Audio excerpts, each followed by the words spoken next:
Indonesia. Assalamualaikum warahmatullahi wabarakatuh. Perkenalkan, kami dari kelompok 8 mata kuliah Silping. Perkenalkan, nama saya Muhammad Rifki Ihsani. Nama saya Anggia Fitri Gatarini Nur Cahyani. Nama saya Halimat Sadia. Nama saya Ahadi Prestubehaki. Nama saya Febru.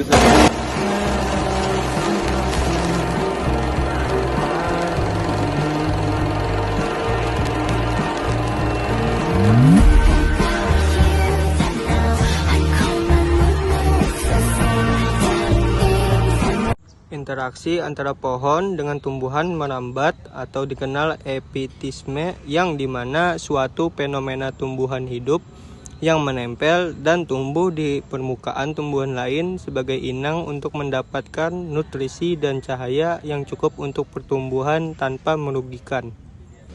Simbiosis komensalisme, interaksi antara kadal dengan pohon, yang dimana kadal menjadikan pohon sebagai tempat tinggal, tempat mencari makan, tempat berkembang biak, dan tempat berlindung dari predator, sedangkan pohon tidak dirugikan dan tidak mendapatkan keuntungan dari kadal tersebut. Selanjutnya, simbiosis parasitisme, suatu interaksi antara rayap dengan pohon yang dimana rayap diuntungkan karena mengambil nutrisi dari pohon dengan cara melubangi bagian-bagian pohon, sementara pohon dirugikan karena kesehatannya menurun, terhambatnya pertumbuhan, dan rusaknya bagian-bagian pohon akibat rayap dan menyebabkan kematian bagi pohon.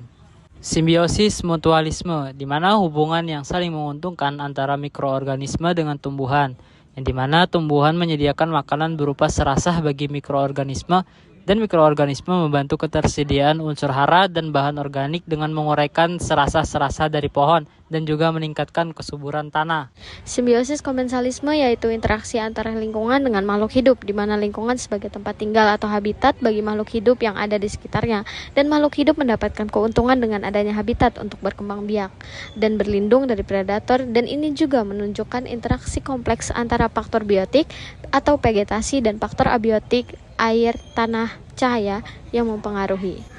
Simbiosis mutualisme antara pohon beringin dengan tupai, di mana pohon beringin berperan sebagai tempat tinggal dan mencari makan bagi tupai, sedangkan tupai memberikan keuntungan bagi pohon beringin, namun tupai memberikan kerugian bagi pohon beringin akibat memakan buah dan bunga muda dan memberikan keuntungan bagi pohon beringin dengan menyebarkan biji-biji secara merata. Kesimpulan dari keenam video tersebut dapat disimpulkan bahwa ekosistem hutan memiliki beragam bentuk interaksi, mulai dari epitisme, komensalisme, parasitisme, hingga mutualisme.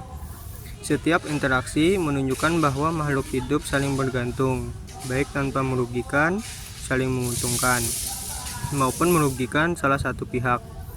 Selain itu, faktor biotik dan abiotik juga berperan penting dalam membentuk keseimbangan ekosistem.